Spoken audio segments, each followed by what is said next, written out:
오늘 말씀에는 아주 중요한 특징 하나가 나오는 걸 볼 수가 있습니다.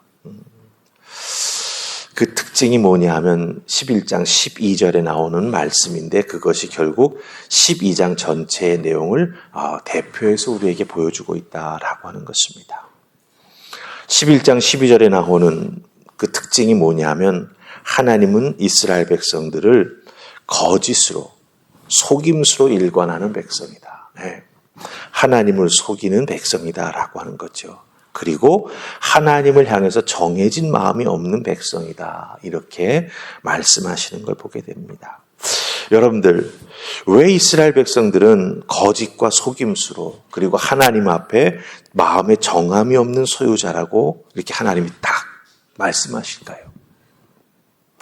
그만큼 하나님 앞에 이 이스라엘 백성들이 잘못한 부분, 즉 하나님 앞에 보여드린 것들은 많이 있는데 그 하나님 앞에 보여주었던 그 많은 내용들이 사실은 다 거짓이었고 속임수였고 마음에 정함이 없이 갈팡질팡하는 모습이었다라고 하는 것이죠.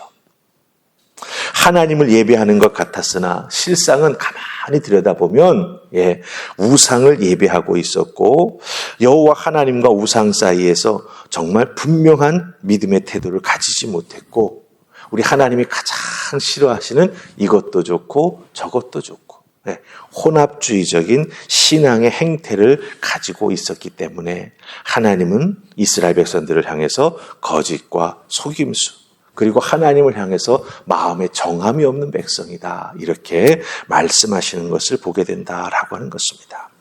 결국 이 오늘 말씀 속에 나오는 이런 특징들, 이스라엘 백성들을 대표하는 특징, 거짓, 속임수, 마음에 정함이 없는 이 모습, 이 세 가지는 사실 불신앙의 모습이죠.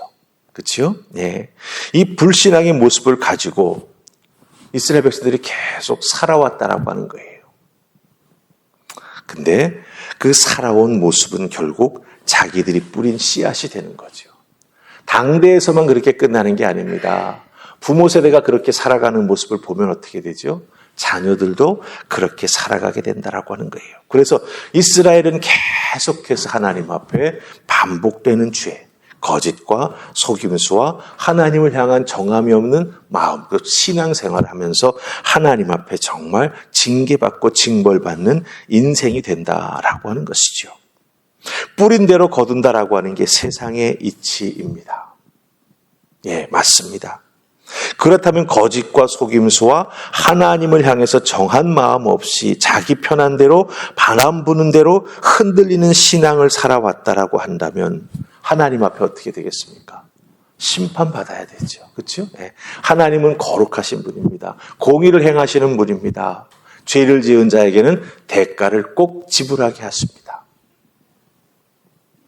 이 흔들리는 신앙, 하나님 앞에 심판받아야 마땅합니다.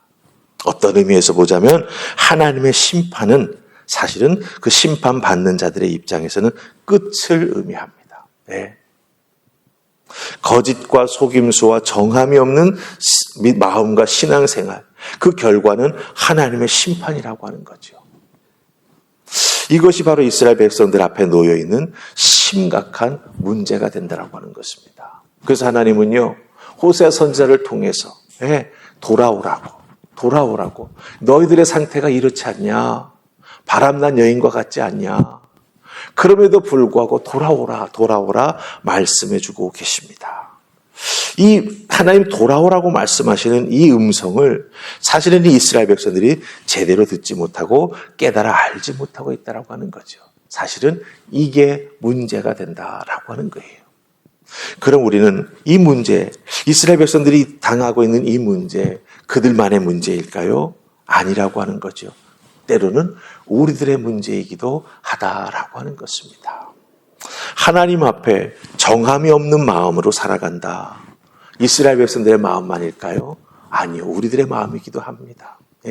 마음속에 굳게 다짐한다고 하지만 정말 우리는요, 세상의 바람이 한번 훅 불기만 하면, 꽃피는 봄이 오는 것 같이 세상의 유혹이 우리에게 한번 훅 닥쳐오기만 하면 어떻게 됩니까? 그렇게 하나님 앞에 정했던 우리의 마음이 눈녹듯 싹 녹아가지고 온데간데 없어집니다. 세상을 따라 나아가고 세상의 유혹 앞에 정말 쉽게 너무나 무너져버리는 안타까운 우리들의 모습을 보게 되는 거죠. 그 다음부터는 어떻게 됩니까? 거짓과 속임수로. 하나님 그렇게 하려고 한 게 아닌데 원래는요. 이런 변명으로 일관하는 우리들의 신앙의 삶이 여러 모습으로 드러나게 된다고 하는 거죠. 그럼 어떻게 돌아서야 할까요? 어떻게 하나님 앞에 우리가 다시 나와야 할까요?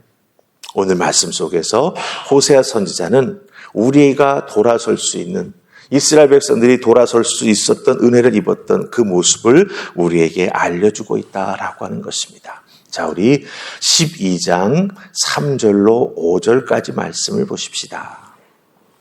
12장 3절로 5절 찾으셨습니까? 3, 4, 5. 자, 우리 같이 읽습니다. 시작.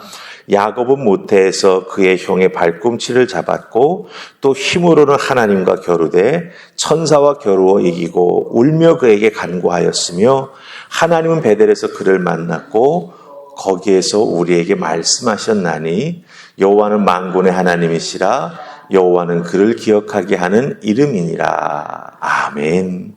자, 3절과 5절 말씀에서 무엇을 발견합니까? 호세아 선지자는 이스라엘의 조상 야곱을 설명해 주고 있다라고 하는 거예요. 예. 야곱이라고 하는 사람, 그 이름답게 형의 발꿈치를 잡고 따라 나온, 사실 쌍둥이죠. 에서가 먼저 나와서 형이 됐고 야곱이 뒤에 태어났기 때문에 동생이 되었습니다만 사실은 한 날에 태어난 거죠. 예. 그런데 야곱이 태어날 때 형의 발꿈치를 잡고 나왔다라고 하는 거예요. 그만큼 뭐예요? 자기 욕심이 많은 사람이라고 하는 거죠. 네, 욕망이 있는 사람이라고 하는 것을 우리가 여기서 발견하게 된다라고 하는 것입니다. 그러게 이런 욕망과 욕심을 이루기 위해서 야곱은요, 형의 장자의 권리를 속여서 자기 것으로 빼앗습니다. 자기 것으로 만듭니다. 그리고 야곱은 가는 곳마다 처세술의 달인답게 자기의 이익을 찾는 일에는 참 꾀를 내어가지고 여러 가지 일들을 해나가면서 참 삶을 잘 사는 걸 보게 된다라고 하는 것이죠. 근데 오늘 우리가 읽었던 3절, 4절, 5절 말씀에 보면은요, 3절 끝부분에 뭐라고 말합니까? 힘으로는 하나님과 겨룬 사람이 누구다? 야곱이다. 네. 그래서 하나님이 보내셨던 천사와 씨름하여 겨루어 이겼다라고 하는 거예요. 거기서 사실은 하나님을 깊이 만나게 되는 거죠. 그러면서 자기가 얼마나 두려움에 떨고 있는지, 자기가 왜 집을 떠나서 이렇게 도망쳐야 하는지 그 이유를 말하면서 하나님의 도우심을 구하죠. 그때 하나님께서 야곱을 만나 주시면서 아브라함에게 해주셨던 그 약속을 야곱에게도 해줬습니다. 그래서 그 자리를 베델이라고 말하지 않습니까? 하나님의 집이다. 여기에도 하나님이 계시는구나. 내가 이것을 이 광야에서 경험하는구나 라고 신앙의 고백을 하게 된다라고 하는 것입니다. 자, 잘 보십시다. 그렇기 때문에 하나님께서 이렇게 야곱을 만나시고 은혜를 베풀어 주셔서 야곱의 12아들이 어떻게 됩니까? 이스라엘의 지파의 우두머리가 되어서 이 나라를 이끌어 나아가는 귀한 출발점이 사실은 야곱에게서부터 일어나게 된다라고 하는 것이죠. 그걸 통해서 하나님은 무엇을 보여주셨습니까? 5절의 말씀 잘 보세요.